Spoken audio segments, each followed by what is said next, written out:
Fala pessoal, beleza? Eu sou o Caio, analista de ações aqui da equipe do Já Invest, e nesse vídeo a gente vai analisar os resultados do quarto trimestre de 2022 do Banco Itaú, que foi solicitação lá do pessoal da nossa comunidade. Então, se você não está na nossa comunidade, já aproveita e entra lá. Eu vou deixar o link no primeiro comentário fixado aqui desse vídeo. E antes da gente partir aqui para análise, eu queria lembrar que esse vídeo não é uma recomendação de investimentos, e se você quiser saber todas as nossas recomendações, é só você se tornar assinante GA Pro. Aí você vai ter acesso à nossa carteira de fundos imobiliários, à nossa carteira alfa e a carteira de dividendos, que inclusive a gente tem um banco em recomendação que a gente acredita que vai pagar bons dividendos no curto, no médio e no longo prazo. Então, não perde seu tempo, já escaneia aqui esse QR Code que eu tô deixando aqui do lado e venha ser GA Pro também. Então, pessoal, falando aqui do Itaú, né, eu acho que não precisa de grandes apresentações como eu costumo fazer em outras empresas, né? O Itaú, eu acredito que a maioria das pessoas conhecem, é um dos maiores bancos aí do Brasil, né? O que a gente considera os bancões, né? Junto com o Bradesco, com o Santander e com o Banco do Brasil. E ele apresentou os resultados aqui do quarto trimestre de 2023 e fechados o ano de 2022. Então, vamos dar uma olhada aqui nos resultados do Itaú, tá? Quando a gente olha aqui o produto bancário do banco no quarto trimestre de 2022, que seria uma proxy, que quase que uma receita total do Itaú, tá? Seria no total de 37,9 bilhões, um crescimento, né, de 3,6% em relação ao terceiro trimestre de 2022, né? Então o banco, a gente às vezes faz mais sentido comparar com um trimestre imediatamente anterior para a gente ver a tendência, tá? E o banco segue crescendo aí o produto bancário, mesmo que de pouco a pouco, tá? São bancos já mais maduros, com um crescimento que não é aquela explosão que a gente vê aí em Banco Inter, Nubank ou em outros bancos menores.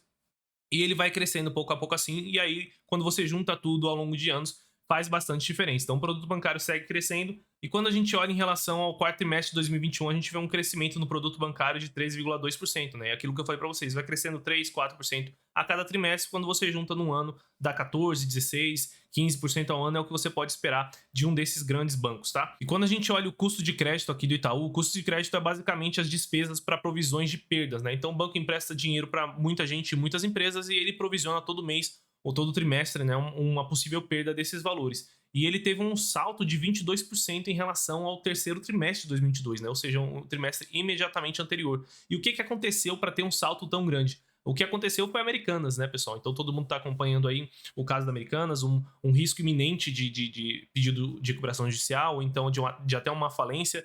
E um dos maiores credores da Americanas eram justamente os grandes bancos, né? Itaú, Bradesco, Santander. E a maioria dos bancos tiveram impactos por conta dessa possível falência aí da Americanas. E o Itaú optou por provisionar 100% do valor que ele tinha emprestado para Americanas no balanço do quarto trimestre de 2022, né? Então foi cerca de 1,3 bilhões no total, né? A provisão total foi 1,3 bilhão. Isso fez com que o custo de crédito dele aumentasse, piorando o lucro líquido, né? Inclusive o Itaú, ele passou toda a apresentação dele mostrando os resultados considerando esse rombo aí da Americanas, ou desconsiderando, né, como se fosse um não recorrente, que realmente foi um caso tão grande assim que poderia ser até considerado um não recorrente para todo o mercado de crédito do Brasil, tá? Então o banco teve uma piora aqui no custo de crédito, aumentou bem mais do que a carteira, né, aumentou mais do que o produto bancário, mas está coberto ali o banco tem ali patrimônio, né, está coberto pelas suas provisões anteriores, justamente para lidar com situações como essa, tá?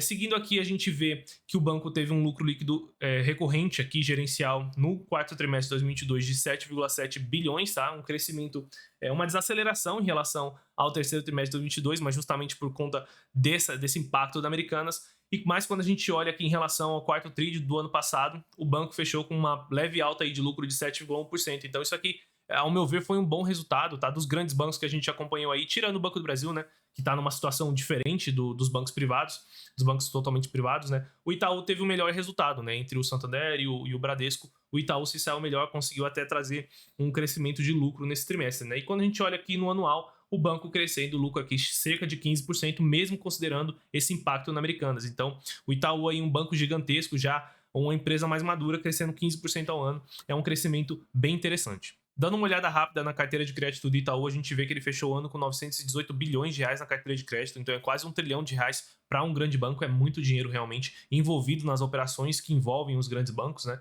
E um crescimento aqui total de cerca de 14%.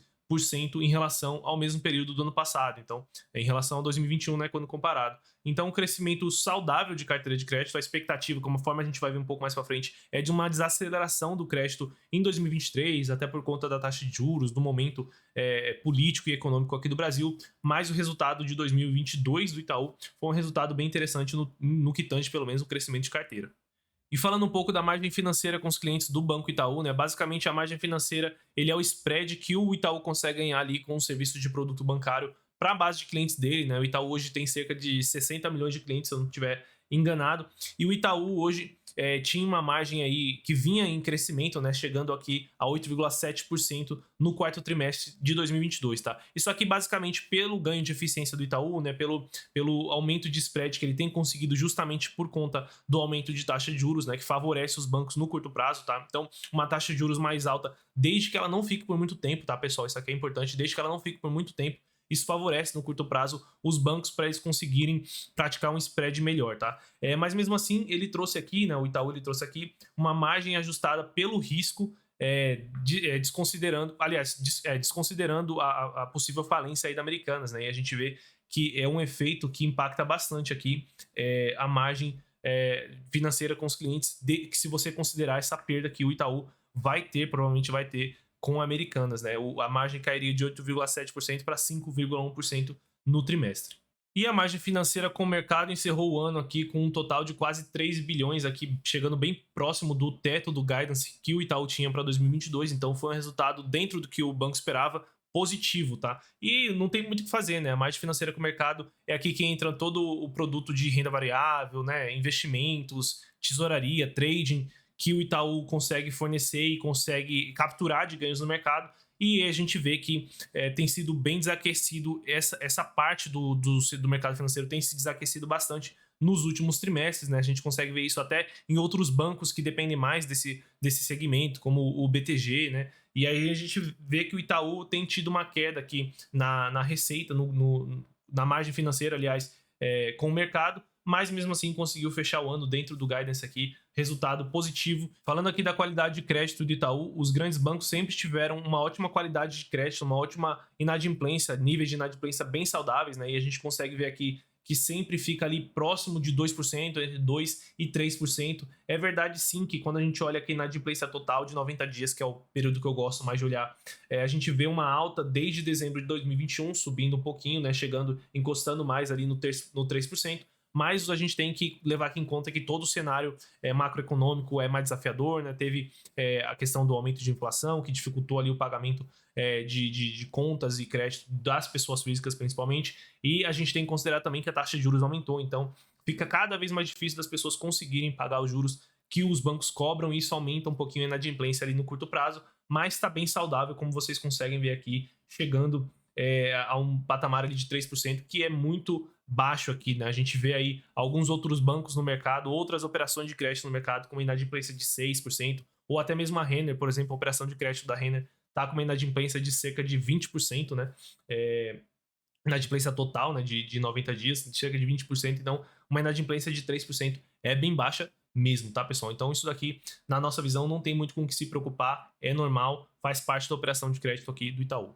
E olhando mais detalhes aqui do custo de crédito, a gente vê que o Itaú finalizou o ano com um custo de crédito aqui, uma previsão de perda de 9,8 bilhões, conforme eu comentei no começo do vídeo, sendo que 1,3 disso daqui é somente da Americanas, mas mesmo assim, o Itaú ele sempre foi muito conservador, né? Então é um banco que tem um índice de cobertura muito bom, né, de 212% aqui, né? Então, o que é o índice de cobertura? Basicamente, o quanto que o Itaú já tem provisionado que ele pode perder em relação ao quanto que realmente está vencido. Então, o Itaú tem aqui muito mais provisionado de que ele pode perder do que realmente está vencido, já para dar uma segurança ali nos resultados dele. Então, segue aqui com uma ótima qualidade de crédito do Itaú, apesar do que aconteceu com a Americanas, que era imprevisível, né? Vai ser investigado o que realmente aconteceu, mas ao nosso ver aqui não diminui a qualidade do Itaú pelo que aconteceu. Vale a pena olhar também as receitas de serviço que os grandes bancos têm no Brasil, né? São grandes conglomerados que têm, enfim, seguro, cartão de crédito, investimento, tem um monte de coisa embaixo deles. E a gente consegue ver aqui as receitas de serviço do banco, né? Comparando aqui 2022 com 2021, que eu acho que faz mais sentido para essa visão aqui, né? De como que anda a evolução da receita do banco. e a gente vê que a receita com cartão de crédito subiu 17%, quase 18%, né? Então, um crescimento muito bom, um crescimento muito saudável para um banco grande, né? A gente vê que as receitas ali com a conta corrente realmente estão sofrendo um pouquinho, né? Caindo aqui 2,3% em relação ao ano de 2021, mas mesmo assim a empresa teve aqui quase 7,3 bilhão de receita só ali com conta corrente. Então, por mais que caiu, né, caiu bem pouco, né, pela ameaça que muita gente acreditava que os banquinhos e as fintechs trariam aos bancões, ainda não se efetivou, né? Os grandes bancos continuam ganhando dinheiro bastante aqui com conta corrente, né? E aí a gente vê várias outras receitas que o banco tem aqui, né? Mas eu acho que o que vale pontuar aqui de bem positivo para o Itaú é justamente a receita de seguros e previdência, que cresceu 25% ano contra ano. Então o Itaú vem crescendo cada vez mais nessa parte de seguros, previdência, capitalização, né? A gente vê que o Bradesco ele tem um braço ali de seguros que é muito importante no momento mais difícil de crédito, no momento mais difícil de inadimplência, né? Foi muito importante agora para o Bradesco nesse momento que aconteceu com a Americanas, e a gente não tá vendo o Itaú construir isso. Lógico que leva bastante tempo para ficar tão relevante quanto um resultado da margem que ele tem financeira, né, produto bancário, mas mesmo assim um resultado bem interessante aqui para o Itaú nessa parte de seguros. Bom, e fechando aqui com os destaques do trimestre, o Itaú trouxe aqui destaques desconsiderando a provisão que ele fez para Americanas, né? Ficou bem interessante essa visão. Então o lucro líquido teria sido 8,4 bilhões se não fosse a questão da Americanas. O ROI teria sido 20%, né? Acima dos 20%. É um resultado muito bom para os grandes bancos, né? Que estão num momento aí um pouco mais difícil de mercado. Acabou finalizando que o ROI finalizou em 19%, que também não é ruim, tá, pessoal? Não é um resultado ruim, nem longe disso. A gente viu o Santander sofrendo bem mais, né? O Bradesco sofrendo mais que o Itaú, então um resultado bom na nossa visão. Custo de crédito piorou, mas a gente já sabe o que aconteceu, é uma coisa pontual, já está totalmente provisionado, já está totalmente coberto também, o Itaú consegue cobrir isso com tranquilidade, e a gente espera aí que essa quebradeira pare na Americanas e não continue contaminando muitas empresas no varejo, muitas empresas aí no mercado financeiro, conforme a gente está vendo cada vez mais notícias sobre isso, mas nessas horas que o preço, né, da qualidade se paga, né? Quem estava posicionado em Itaú, ao invés de posicionar num banquinho um pouquinho mais arriscado, aí esperando ganhar um pouco a mais, acaba valendo a pena aqui no momento mais de estresse de mercado, porque o Itaú ele tem uma qualidade de crédito muito acima da média de toda a indústria aí financeira do Brasil, né? Falando aqui o restante, né, margem com mercados melhorando aqui, crescendo 3,6% em relação o terceiro trimestre de 2022, né? Um crescimento interessante, aquilo que a gente já tinha comentado, e de resto aqui, bem em linha com o que a gente já esperava, um resultado neutro aí, lógico, teve impacto negativo da Americanas, mas na nossa visão, um resultado neutro para positivo do Itaú. Uma coisa que eu gosto de ver aqui no resultado anual do Itaú é justamente como é que foi o guidance deles versus o que realmente aconteceu, né? Ele sempre traz isso daqui pra gente, e a gente vê aqui que, por exemplo, a carteira de crédito que eles esperavam crescer entre 15 e 18 aqui por cento, eles conseguiram crescer somente 11%, mostrando aí uma desaceleração no setor de crédito com a alta de taxa de juros que a gente teve, principalmente aqui no Brasil, né? Eles conseguiram crescer próximo de 14% ali quando a gente desconsidera a questão cambial, mas o banco reporta dessa maneira aqui justamente para dar um resultado mais real aqui para os investidores, né? A margem financeira que ele esperava crescer entre 25 e 27 cresceu mais do que a visão mais otimista deles. Isso daqui é muito bom, né? Isso aqui é ganho de eficiência, né, com o mercado, ganho de spread com o mercado também. A margem financeira com o mercado chegando aqui a quase 3 bi, que era a aposta mais alta ali do Itaú, então também muito positivo. O custo de crédito passou um pouquinho da pior previsão deles, mas aí não tinha como adivinhar o que aconteceu com Americanas. Se não fosse Americanas, né, se a gente tirasse aqui 1,3 bi, eles teriam ali quase que chegado no limite ali do máximo que eles esperavam ter de custo de crédito. Também seria ruim, seria uma piora em relação a 2021, mas seria em linha com o que a gente já poderia esperar do resultado do Itaú, visto que a inadimplência geral do mercado tem subido, né? Receita de prestação de serviço crescendo aqui próximo do que eles já esperavam também. Então é um banco que você vê que ele dá um guidance ali que é muito realista para o mercado e consegue cumprir a maioria do que ele se propõe a cumprir, né? E por último, o que eu gosto de olhar aqui é como que anda o crescimento das despesas, né? Ele tinha uma expectativa de crescer as despesas entre 3% e 7%, cresceu próximo de 7%. Isso aqui também é um dado um pouquinho ruim, mas tem que levar em conta que isso foi aumento de inflação, né? Isso acaba impactando o reajuste de salário, acabou impactando ali compras do banco, né? Isso aí acaba impactando um pouco das despesas, mas a gente tem que aguardar se o banco vai conseguir reduzir essas despesas para o ano de 2023. E o Itaú deu um guidance dele bem realista para o ano de 2023, que deve sim ser um pouquinho pior do que o ano de 2022 foi, né? Então a gente já vê aqui uma expectativa de crescimento de crédito um pouco mais fraca do que o ano de 2022, né? Um aumento de custo de crédito, mesmo que a carteira não vai aumentar, então a gente deve ter um aumento de inadimplência no ano de 2023, né? Ou já há essa expectativa de outras empresas poderem quebrar, então o Itaú já está colocando isso aqui na conta, né? A receita de prestação de serviço crescendo como já vem crescendo, então isso aqui acaba amenizando um pouco dos ciclos de crédito que a gente tem, né? Por isso que os grandes bancos aqui do Brasil tendem a ser os melhores bancos do mundo, porque não tem só crédito, tem também receita de vários outros tipos de serviço que amenizam os ciclos de crédito e uma previsão aqui de que as despesas